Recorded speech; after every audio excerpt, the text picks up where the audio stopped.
تم اسے دفن کر دو، مجھے بڑی امید ہے کہ ہمارا رشتہ ہو جائے گا۔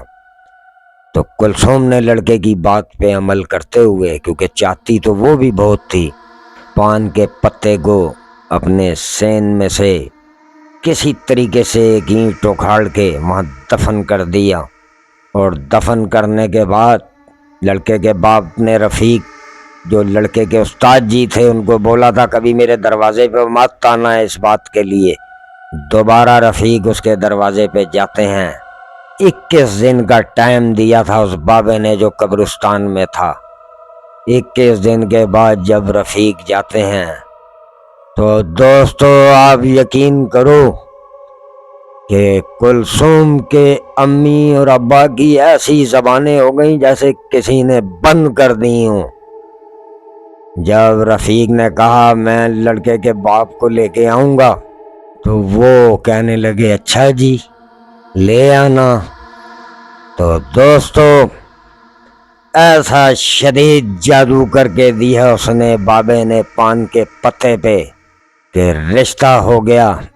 اور آج کلثوم کے 3 بچے ہیں، لیکن جو کلثوم کا پہلا بچہ ہے وہ اس بلیک میجک کی وجہ سے، اس میں ایک نقص ہے، اس کی دونوں ہاتھوں کی 6 انگلیاں ہیں جو پہلا بچہ ہوا تھا۔ تو دوستو کام تو اچھا نہیں کیا، لیکن بلیک میجک نے اس لڑکے کی کلثوم سے شادی کرا دی۔ اب دونوں زندگی گزار رہے ہیں۔ یہ سٹوری ہمیں اس کے کزن نے بھیجی کہ بابا جی بلیک میجک دیکھ لیں کیا کیا کر دیتے ہیں۔ تو دوستو کیسی سٹوری لگی کمنٹس میں بتائیے گا۔ اللہ حافظ۔